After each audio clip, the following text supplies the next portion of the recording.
राजनीति को घर में दाखिल नहीं होने देना चाहिए। मुझे अपनी बहन के खिलाफ सुनेत्रा को खड़ा नहीं करना चाहिए था। मुझसे गलती हो गई।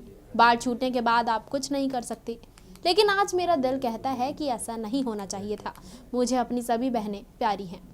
ये बातें एनसीपी अजित गुट के नेता और महाराष्ट्र के डिप्टी सीएम अजित पवार ने एक मीडिया हाउस के साथ बातचीत में कही। उनके इस बयान के बाद अटकलों का बाजार गर्म है। राजनीतिक हलकों में इस बात की खूब चर्चा हो रही है कि क्या रक्षाबंधन की वजह से अजीत दादा को बहन सुप्रिया सुले की याद आ रही है, या फिर वो चाचा शरद पवार के पास वापस लौटना चाहते हैं। अजीत पवार ने पिछले दिनों चाचा शरद पवार से बगावत कर एनडीए से हाथ मिलाया था। ऐसा कर वो महाराष्ट्र के डिप्टी सीएम की कुर्सी हासिल करने में सफल रहे, लेकिन उनके इस कदम से न सिर्फ पार्टी टूटी बल्कि परिवार में भी दरार आ गई। ये खाई तब और चौड़ी हो गई जब पिछले लोकसभा चुनाव में अजीत पवार ने शरद पवार की बेटी और अपनी बहन सुप्रिया सुले के खिलाफ पत्नी सुनेत्रा पवार को मैदान में उतार दिया।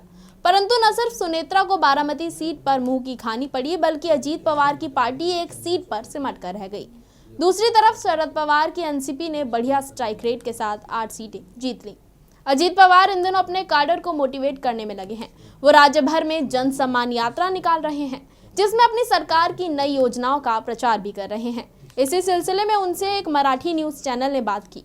अपने इस इंटरव्यू में अजीत पवार ने कहा कि सुनेत्रा पवार को लोकसभा चुनाव में उतारना एनसीपी संसदीय बोर्ड का एक गलत फैसला था। परिवार में राजनीतिक टूट के बीच अजीत पवार का बहन प्रेम फिर से जागा है, पर सवाल ये उठता है कि क्या अजीत दादा बहन सुप्रिया से राखी बंधवाने जाएंगे।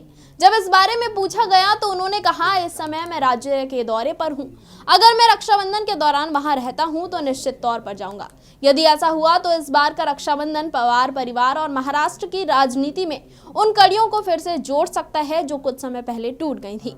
महाराष्ट्र विधानसभा के चुनाव होने हैं, इसलिए चर्चाओं का बाजार गर्म है। बहरहाल इस खबर पर आपकी क्या राय है, कमेंट बॉक्स में जरूर बताएं।